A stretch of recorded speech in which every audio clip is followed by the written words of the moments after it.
All right, good morning. So, second week of our series on Song of Songs. Pastor Brandon gave you a forewarning last week, and last week was pretty tame, so I'm going to go ahead and throw that warning out again. If you have kids, 5th grade and under, this week is going to be a great time to introduce them to Kids Life. So just putting that out there for what it's worth. If you happen to have a student ministry, you probably are familiar with the fact that I am not shy, nor do I shy away from talking about sex. So there, I've said it. Everybody can sigh a big breath of relief.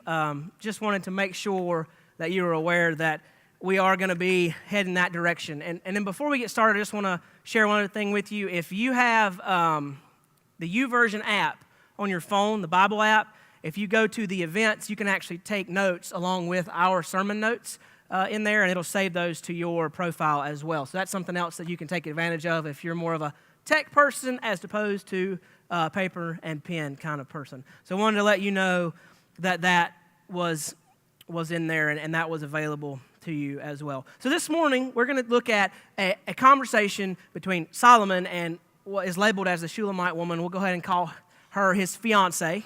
And what we're going to see is, I think, something that's really going to challenge just sort of the paradigm of the way we interact with people. It's going to really challenge an operating tendency we have with regard to relationships, not just within our marriage, but just in general, the way we interact with people. Because through just a couple poetic verses, they're going to show us the impact affirmation has on relationships. Building people up as opposed to tearing people down. It's a basic principle we all learned when we were little, right? Everybody always said, if you don't have anything nice to say, what? Okay, keep your mouth shut. Don't say anything at all, right? And we learned that as a kid, but somewhere along the way, as we matured into adults, we forgot that when it involves other people, we should be nice. Like somewhere we lost that reality, that truth in the way that we interact with people. And it seems like the closer people are, the less we apply that truth. Right? The closer people are to us, the more of a jerk we are. And let's just be honest about it. And so what we're going to see is we have this default where we demean people or we dismiss them, or maybe we even destroy their feelings and how we interact with them. We're overall negative. And it's the opposite of God's intention and His design in relationships. When sin entered the world, it broke everything, including the way we interact with people. Because God intends for us to dignify and affirm and bolster people. And that doesn't really describe a whole lot of relationships that I see this morning. And so that contradiction is going to bring us to our first point this morning. And our first point is going to be pursue your spouse. Now, I realize, again, that some people in here are single. Nevertheless, these are all going to be applicable even if you're not in a relationship, a romantic relationship. Because every relationship, like we said before, could use a little bit more positive, use a little bit more of God-given affirmation, if you will. But I think the word pursue, that's a little bit of an archaic word, right? We don't really use it anymore. So can anybody give me a definition for the word pursue? Anybody? Just shout it out at me. To chase. Good. So that's what we also got this morning in first service. And that's important, to chase, to run after. Now, I don't know about you guys, but I don't run, like, ever. Like, I tell people, if you see me running, you should turn around and start running too. Because that means something's chasing me. And so this idea of chasing, of running, it's not really something I look fondly upon. But my wife, Julie, she's done several 5Ks and I think one 10K down in Charleston, South Carolina. And what I've noticed when it comes to running is it takes a lot of investment, time, effort, energy, and not just the day of the race, right? Like if you show up to a 5K having not done anything to prepare for a 5K, you might run like 3 steps and pass out. But it takes a lot of work. You got to train. You got to spend time working and investing and building up. And so that's essential to our understanding of pursue. But there's also another definition of pursue that I think we need to hold both of those in tension. And the second definition of that is to investigate or to explore. It makes me think of CSI. Anybody watch CSI? I don't know. They've got like 87 seasons now. It's a lot. But it gives me this idea of, the CSI, they go to a crime scene and they analyze every detail. And the reason that they do that is because they want to understand the full picture of what happened. They want complete comprehension of what was going on. And so I want to hold both of those as our definitions for pursue this morning. To run after, but not simply for the goal of getting to the finish line, but to run after so that we can completely and fully understand our spouses. So that we get and we comprehend everything about them. That's what it means to pursue your spouse. Sounds like a lot of work, doesn't it? And it is. It takes a ton of work. And so I want to start and I want to begin to understand some of the nuances of that in Song of Songs. I'm going to be starting in chapter 1 in verse 8. So what we see, it says, "If you do not know, O most beautiful among women, follow in the tracks of the flock and pasture your young goats beside the shepherd's tent. I compare you, my love, to a mare among Pharaoh's chariots. Your cheeks are lovely with ornaments, your neck with strings of jewels. We will make for you ornaments of gold studded with silver." Now, hopefully, you know a little bit about the context of what's going on, because last week Pastor Brandon challenged you, hey, take 15 minutes and read through this entire book. It's not that long. So hopefully you were able to do that this past week. But what we see here is actually Solomon's response. He's responding to what his fiancée, the Shulamite woman, said previously. I think it's verses 5 through 7. She has described herself. And this is his response. So I'll break it down for you really quickly. What she has said is basically, she says, I'm too dark and I'm not very pretty, and I had to spend time working on the farm, and so I've got calluses on my hands, and basically she's saying, I'm not pretty enough or popular enough to be married to the king. That's basically the gist of her message. And so Solomon, he turns around and he says, hey, this is not a schoolgirl fantasy. Let me tell you how I see you. He says, you are beautiful. Now, I realize, women, that today, if somebody said, you are a mare, that would not be a good thing. So, guys, if you're taking notes, note 1, do not compare spouse or girlfriend to any farmyard livestock. Bad plan. But culturally, during the day, when Solomon is talking about Pharaoh's chariots, they would have been a prize horse, the best of the land. But here's what's more important about that. They would have all been male. And so what Solomon is saying, hey, not only are you in the prized company, you are the only female. What he's saying in today's terms is, you're the only woman I see. That's how beautiful you are. That's how valuable and priceless you are. He's saying, as he's trying to pick his jaw up off the floor, you're the prettiest girl I've ever seen. See, what we have is a contradiction of messages. See, the woman, she's hearing what her family has said about her and maybe some insecurity she sees in herself. And the man, he's saying, no, none of that's true. And so we begin to see maybe how what's communicated in a relationship, how there's some tension there. Because Solomon, man, he's head over heels.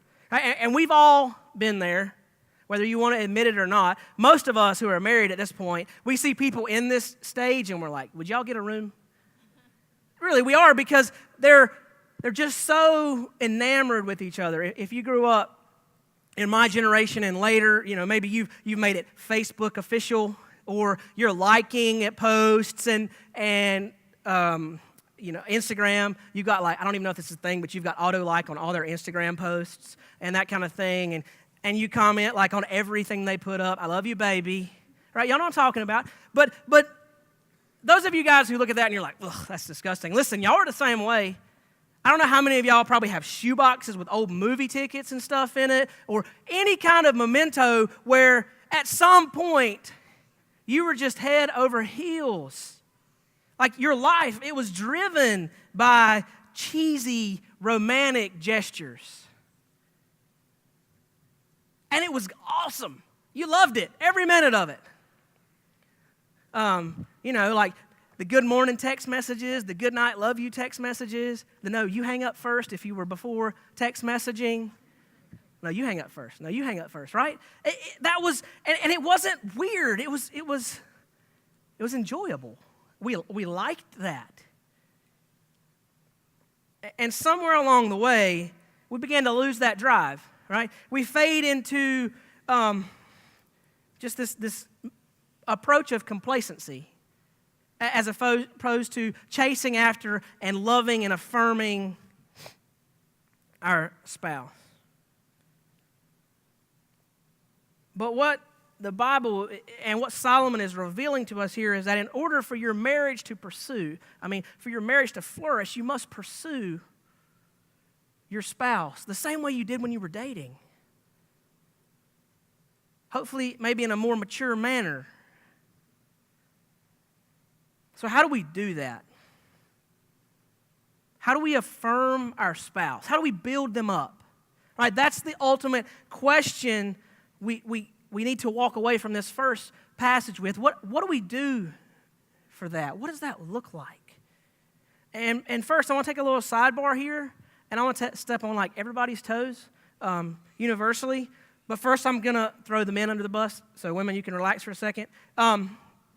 Usually, when you talk to men about this, you get like this pushback because somewhere along the way, being romantic was no longer defined as manly.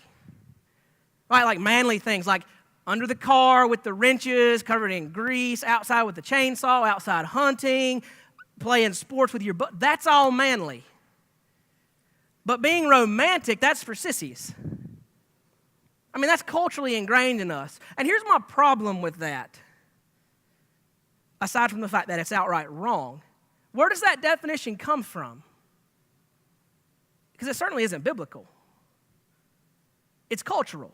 It's around us. So my issue that I take is that we're going to somehow let a culture tell us what it is to be a man when that culture can't even determine what makes you genetically a man. See what? There's a problem there. How can you tell me what being a man is and what that looks like and what defines that when you can't even for sure say what a man actually comes from?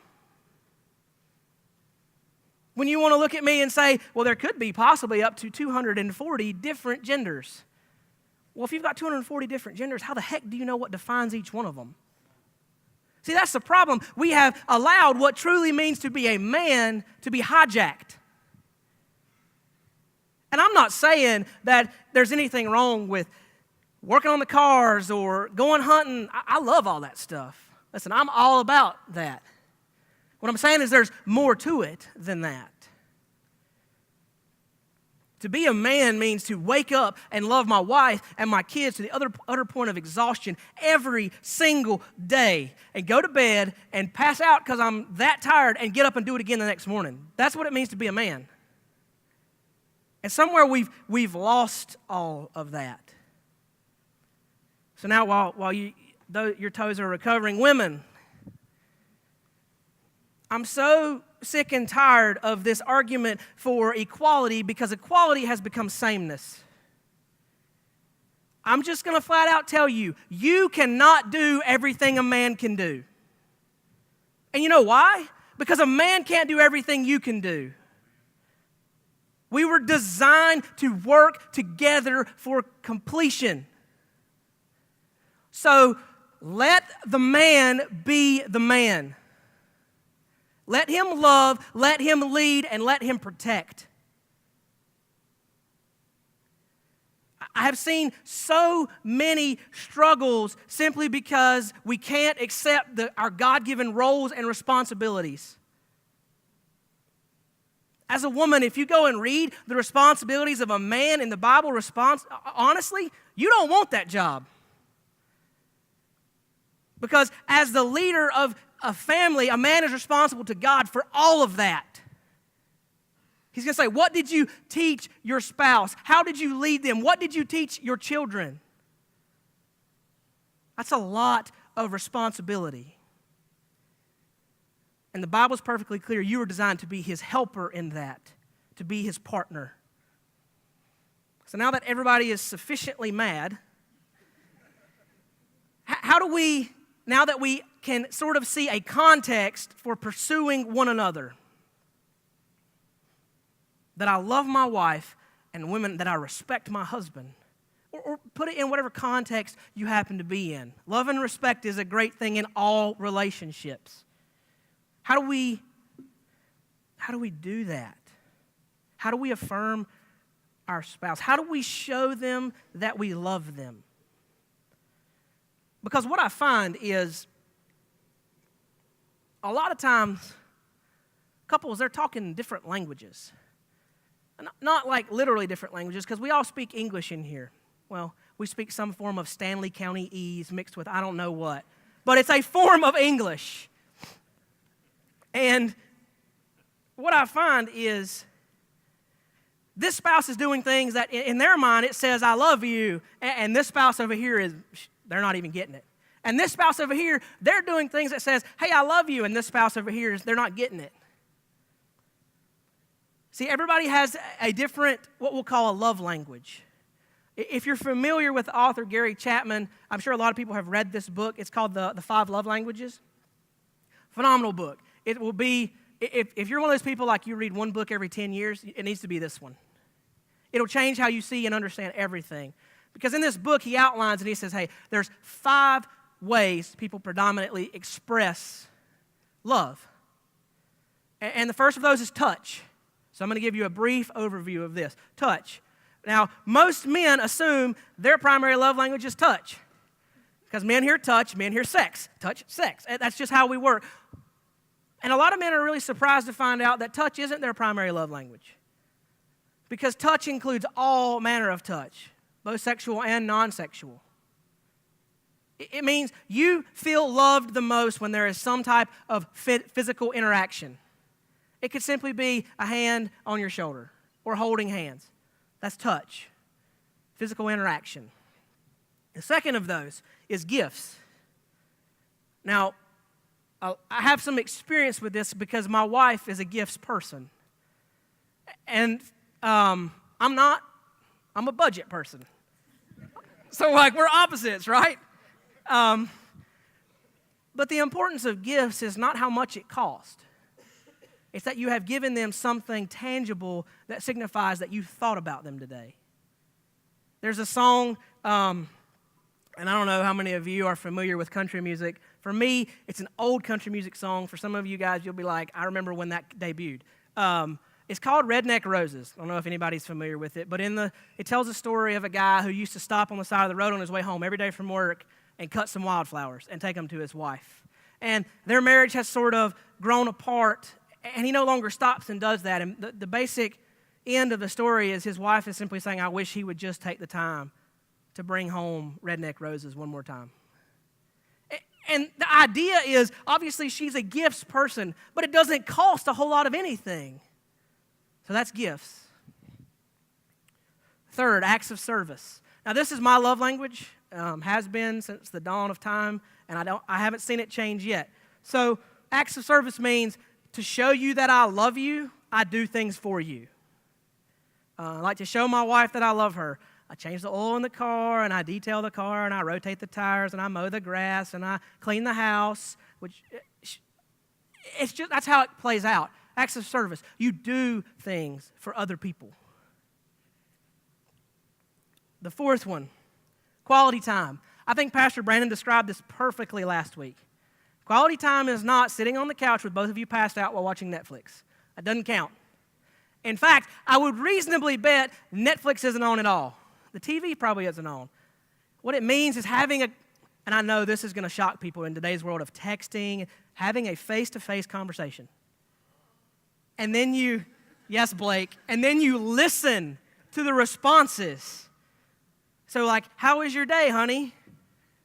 Oh, you had a good day? And no kids, again, in my context, finger painted on the walls, right? Like you listen and respond. That's quality time spent together. And then finally, words of affirmation. It means that you give or you offer compliments that aren't elicited. Like it doesn't mean the wife walks out and says, does this dress make my butt look big? And then you respond to her.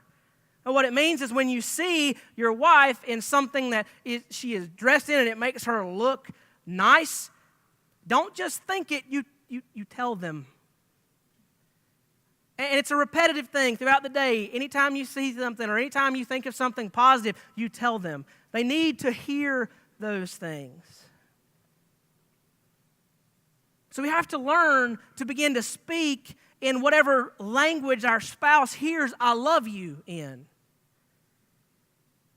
And people harp on that a lot, but I think also we need to learn to hear in that same language. Right? Because I know what my wife's love languages are. However, my tendency is still at times to express that I love her through acts of service. And so when we first got married, Julie didn't hear that. All she heard was, he's a jerk because all he can talk about is how much money I've spent on what I bought him. Right? So you have to learn to hear in that same love language because naturally you are going to see your spouse express themselves that way. It doesn't excuse spouses from working hard to speak in your language, but you also need to work equally as hard to hear that. We leave for Haiti in a few weeks, and this will be my third trip. And in Haiti, they speak Haitian Creole. It's like if you took French and tortured it, you're kind of close. Because it's some crazy amalgamation of whatever they want to add into the French language. None of us speak French. So you start talking to these kids in this orphanage or on the street or whatever, and of course, they don't understand the words you're saying. Some of them understand a little bit of English. So we see some interesting things happen. We've seen people start talking Spanish to them. That doesn't work. Yeah, hola, no. Or my favorite one, we just get louder. Like, hey, how you doing today? Hey, how you doing? Like, so unless you're learning to hear in the language they're speaking, it doesn't matter how loud they're speaking it. So in Haiti, we use this thing, and I know you'll be familiar of this. It's called a translator. Right? We tell them what we want to say. They tell the kids what we want them to hear, we hope. And then the kids talk back, and then they tell us what the kids are saying. So there's a way to communicate there. See, as you begin to understand and practice your spouse's love language, it becomes a translator between the husband and the wife. You can speak love, and they can hear it, and they can speak love, and you can hear it. It's essential for good communication. Now, I got to include a caveat here because a lot of times couples will begin to figure out each other's love languages, and they'll begin to use it as like leverage or a bargaining chip. For instance, like if your words of affirmation, women, you will withhold sex in order to get him to speak more words of affirmation to you, as if somehow that would work, because, guys don't ever pick up on hints, in case you haven't figured out. Or guys, if maybe, so like your homework this past week, which I hope everyone did, was to write your spouse a letter expressing why you love them. So maybe you figure out, if I do that, I'm going to get lucky tonight, right? While that may be a benefit, that is not the end goal. If you read, Solomon is not expressing from an ulterior motive. He is simply speaking genuinely from his heart. His only goal is to build up his fiancée in a world that has told her untrue things. Men, write this down. Passion in the bedroom will always start with passion in every other room. Like, guys, I get it. We could have the worst day in the world times 10. You walk in the bedroom and your wife wants to sleep with you, everything's great. You're ready to go. I heard somebody tell me when I was much younger at a student conference that men have sex to feel loved and women need to feel loved to have sex. And it's very true. It's opposite, and it's designed that way.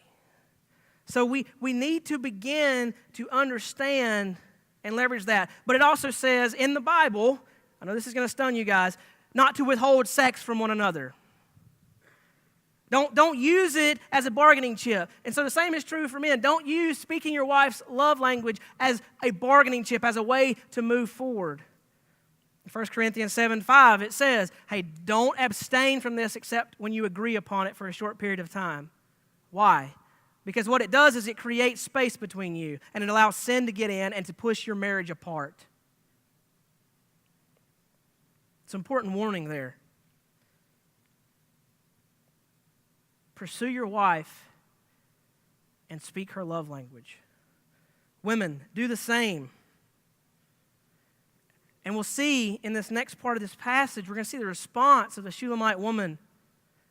And she responds with passion and with desire. It's okay, women, tell your spouse you love him. Tell him you desire him. But probably most important, for the way that God has designed men, tell him how much you need him. There's no weakness in that. When you got married, you became one. His strength is there to cover your weaknesses, and your strengths are there to cover his weaknesses. And I think we've got a great starting point here, right? Like, learn to speak your spouse's love language. But what I've noticed is that most people start well and rarely finish well. And especially in marriages, our goal would be to start good and finish great. Ultimately, our goal would be to start good and finish godly.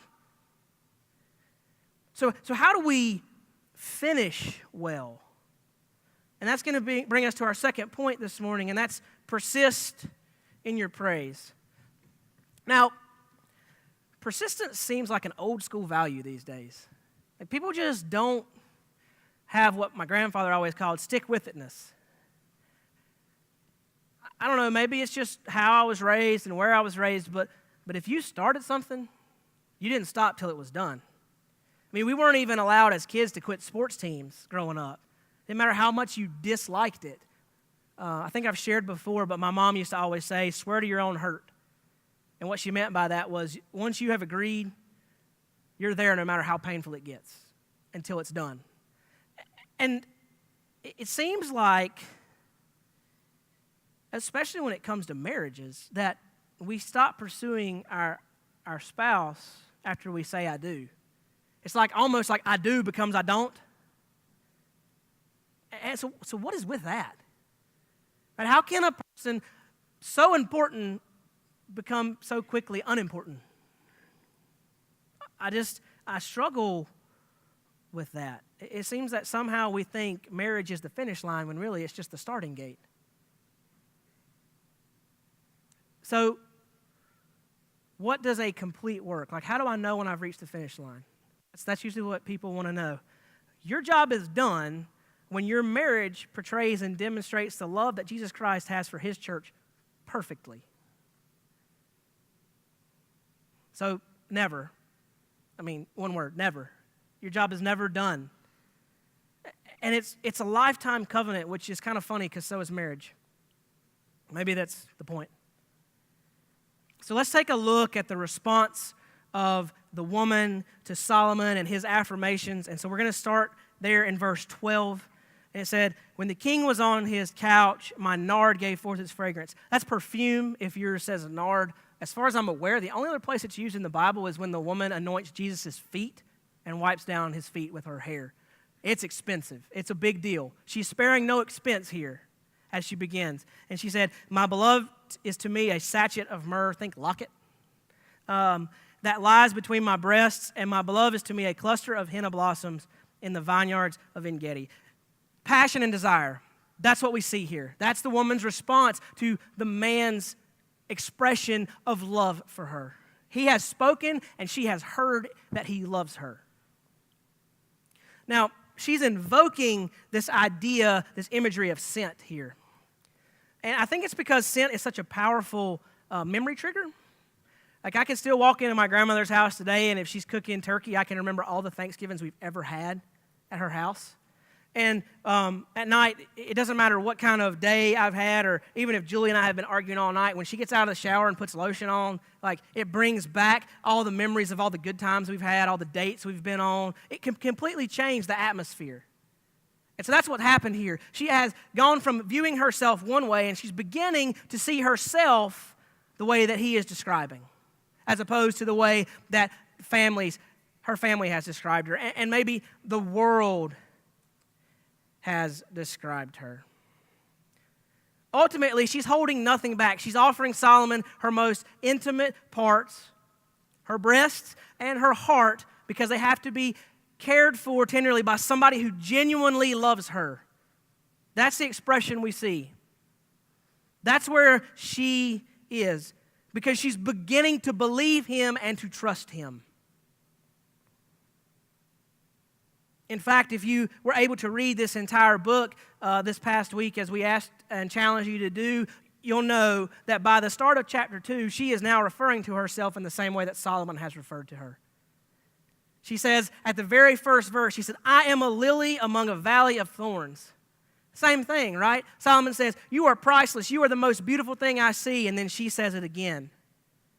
We have to persist in praise because the world is constantly telling our spouses they will never be enough. Pretty enough, smart enough, popular enough, fill in the blank. The world is saying, the standard's here. How can you possibly get there? And it's our job as spouses to communicate, God has made you in his image and perfect. It's your one voice against the world. That's why we have to keep saying it. See, most of us, we approach our marriages a little more like this. Go ahead, Joe. Right? Woman says, how come you never say you love me anymore? The guy says, I told you once, if anything changes, I'll let you know. Right?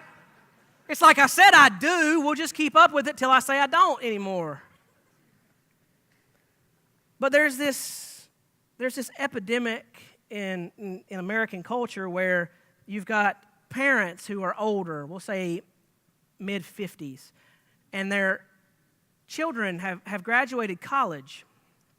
And so what happens is they begin to get divorces after 20 plus years of marriage. And you think, well, that's crazy. But what has happened, for the last 25 years, they have invested and pursued their children as opposed to pursuing one another. So by the time the children graduate, they don't know each other anymore. They're like, you're a different person. So they go their separate ways. That's what happens when you say I do once and then don't continue to pursue your spouse. Man, it's important that our wives see themselves as a daughter of God created in his image and perfect. They need to see our wives the way that we see them from a biblical perspective, because the world's not telling them any of that. Women, it's important for your husband to see that you value biblical masculinity, that you respect him, that you follow him, and that you are there to be his helper. Because the world is telling him everything other than that. Constantly through this book, if you're in a thin-line Bible like I am, you don't have to turn the page. Chapter 4, Solomon tells her how beautiful she is again, over and over and over and over, throughout all of it. Because we must hear the truth repeatedly to internalize it against lies. It's a truism that they talk about in any leadership class you take, that about the time you're sick of saying it, people are just beginning to hear it. Everybody who's a parent's like, duh, right? Like I say things over, like I just want to record myself and just hit the play button sometimes. And so we need to continually reinforce those things. And here's why. Here's why pursuit and hard work is so difficult. Because most of the time, love languages don't stay the same. I know, right? It's like, man, as soon as I figure it out, everything's going to change. I already mentioned that when Julie and I were dating and even through the first few years of our marriage, she was primarily a gifts person. She loves gifts. She's like a 3-year-old in a candy store at Christmas time. I'm serious, she is. I still have to hide presents. Look, she's grinning like crazy right now. Yeah, I'm going to point you out. But here recently, in the last few years, that's begun to change. Now, gifts is still high on her priority list, let me tell you. She loves some gifts. But her primary love language now is quality time. I think some of it stems from the fact that we're both so busy. And anybody who's been married and then has a kid, you're like, oh my gosh, what happened to all the time? And then you have another kid, and it just exponentially grows. So she wants to spend time talking with me. Nothing major sometimes. Sometimes it's, hey, I'm thinking about using this story in a sermon, and she says, oh, you can't use that, right? Like things like that. She wants legitimate conversation. That's how I express my love. That's how she hears that best. And she also hears it when I spend time playing with Kate, who's 8 months old. Listen, full confession, I'm not a newborn guy. I know that sounds terrible, right? Like they're little and they're cute, but you try to play with a newborn, you know what they do? Same thing they do for everything else. They cry and scream. It's not my favorite phase, but here recently, she's gotten to where she'll roll the ball back to you, and she just started crawling this week, so now she's like chasing you around and stuff. I love this phase because I can play with her. But it speaks love to Julie's heart that I spend time with my daughter. So your work is never done, because sometimes those languages are going to shift around and they're going to change with different seasons. Your marriage certificate, it was never a certificate of completion. It was a builder's permit. You're just now signing up for the work to build a home, to build a relationship the way God has designed it. And the completion date is eternity. I want to skip forward just a little bit in the Song of Solomon because I love what the Shulamite woman has to say in chapter 3, verse 4, the first part of that verse. It says, scarcely had I passed them when I found him whom my soul loves, and I held him and I would not let him go. And that phrase, yours might say heart, the one my heart loves. I found the one whom my soul loves. When we truly love things down to our core, the pursuit of those things are rarely a burden. I mean, things that I really love to do, I'm more than willing to endure great pain, great expense, and great exhaustion to pursue them. In high school, when I wrestled, it involved all three of those quite regularly. Pain, exhaustion, and an expense of time and money. But I woke up the next day ready for practice because I loved it. So I would challenge you this morning, if your spouse isn't in that category, then it may be time to analyze our soul for the things we love. Because what you're going to find is once you put the things of God in their right place there, which, by the way, marriage is pretty high on that list, there's not a whole lot of room for other things.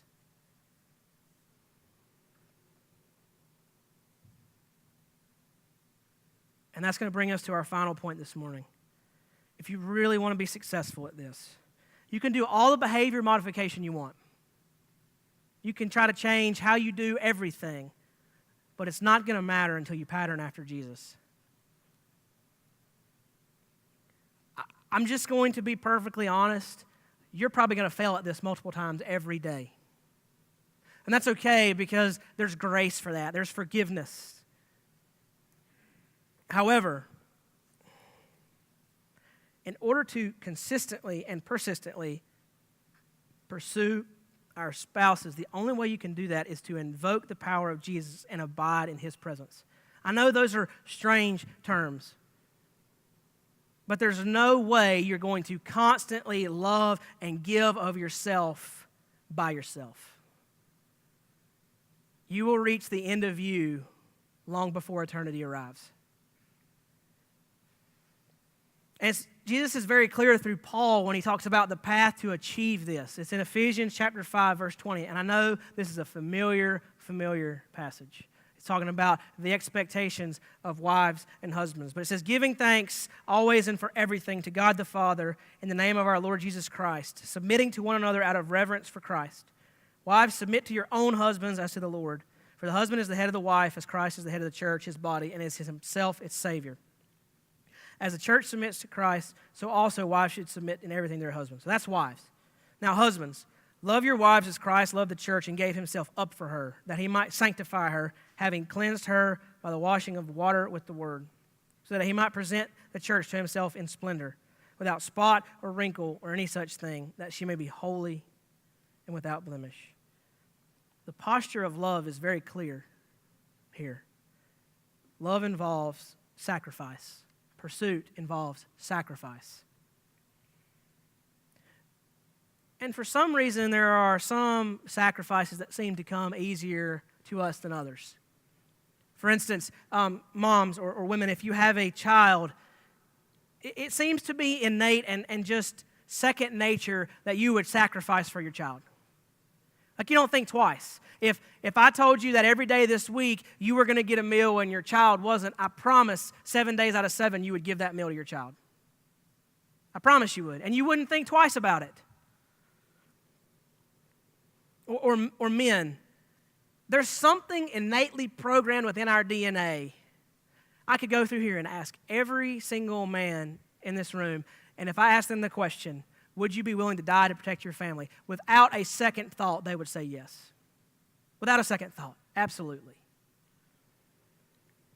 But we don't tend to take that attitude of sacrifice and apply it in maybe the right or in far enough in the right direction. Because I could ask women a different question that says, women, are you willing to sacrifice the illusion of sameness in order to submit to your husband? There's a lot of pushback to that. And yet it's very clearly commanded. Men, are you willing to learn not only to die sacrificially, but to live sacrificially? To give up your own desires in order to better love your spouse and your children? It doesn't translate. And the way that I like to view it is, men, if you have a daughter, how many men have a daughter in here? A lot. Awesome. So if you walked in and your little girl was in like her princess dress and she wanted to dance with daddy, what would you do? You would dance with daddy. You would drop all your stuff right there and you would become the greatest dancer in the world, even if you've got 3 left feet. But what if you walked in and it was your spouse standing there? You would tell her how busy you were and what you had left to finish for the day. And we could go on and on with different illustrations. But the truth is, we have to learn to prioritize things in the correct order. We have to learn and commit to what we love.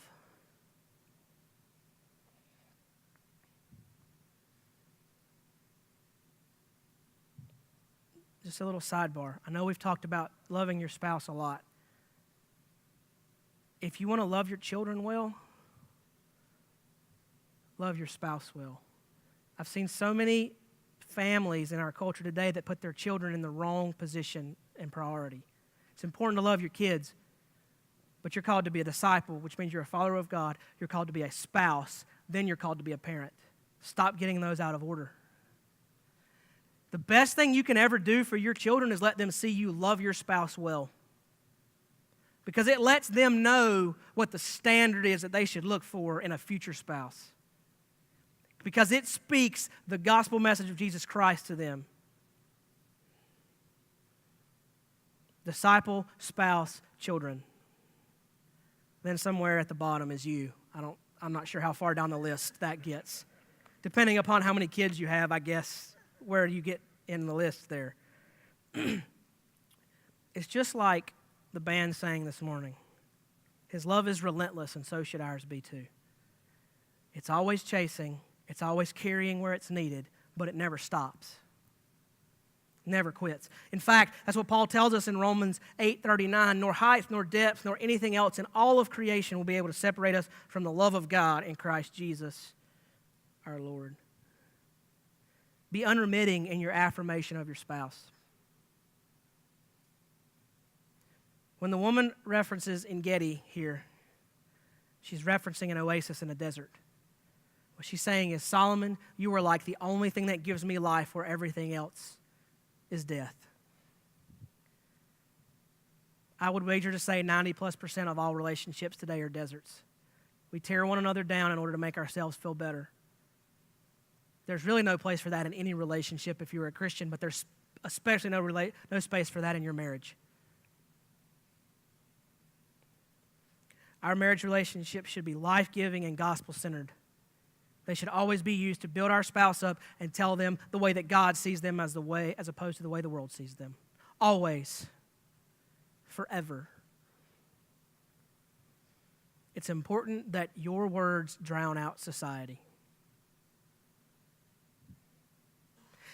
And I realize that there are days where you say, listen, my spouse is not worth loving today. Amen. But neither were you, and God still pursued you.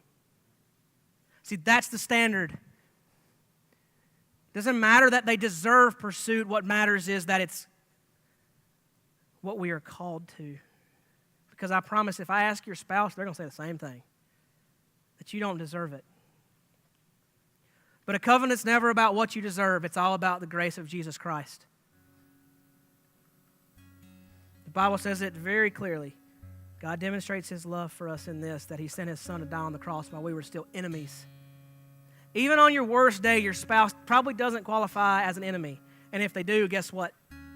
It's still commanded the same thing. 1 John 4:19 sums it up perfectly. We love because he first loved us. There is no other reason. You need no other motivation. Why do I love and pursue my spouse? Because her offenses against me have never even come close to my offenses against God, who did the same for me. You want to revolutionize your marriage? Start making that the principle by which you love. Now realize that a challenge to pursue your spouse from today until eternity, that's a big task. It's simple to say, but hard to do. But it's a requirement for a love that displays Jesus to the world. And ultimately, that's the purpose of our marriages. So I hope you wrote your love letter this week to your spouse. If you didn't, I'm going to challenge you to do that again today. So you're going to have double homework because we're giving homework for every part of this. And I know what you guys are thinking. Man, homework is hard and lame, and it's not lame, but it may be difficult. And that's okay because things worth having take hard work to get. So first part, as you leave, in the middle between the coffee tables, there is a survey. It's the 5 love languages survey. I know a lot of people have never taken that. Please pick up whichever one matches you. If you're a couple, take the one under the sign that says couples. If you're a single, take the one under the sign that says single. Fill that out. It's like 20 questions. It'll take you a whopping 3 minutes. But it will inform you of what your primary and secondary love languages are. Second part of this, get creative and find an interesting way to communicate the fact that you love your spouse to them using that love language. It's not that difficult to do. Guys, I'm going to throw you a bone here. If your wife happens to be gifts, stalk her Pinterest page. Man, it's going to be full of ideas. It'll make your life a lot easier. If she is a words of affirmation person, go down here to Walmart and buy some candy bars and find a cheesy thing to write on a note with the candy bar so it has the title of the candy bar in the message. For instance, the one I used in first service was buy a payday and write, the greatest payday I've ever had in my life was the day I married you. Little clever things like that. Don't blow up my email asking for help, okay? But I'm serious about this. Take a little time, get a little creative, and figure out a way to express to your spouse this week that you love them. If you're single, find somebody that you're in a significant relationship with. Could be a mentor, could be a parent, could be a best friend. Ask them to do this with you. If they say no, you may want to reevaluate how important that relationship actually is in your life. But ask them to participate. Because as I've said multiple times, relationships could all use a little bit more love and affirmation as opposed to just tearing people down.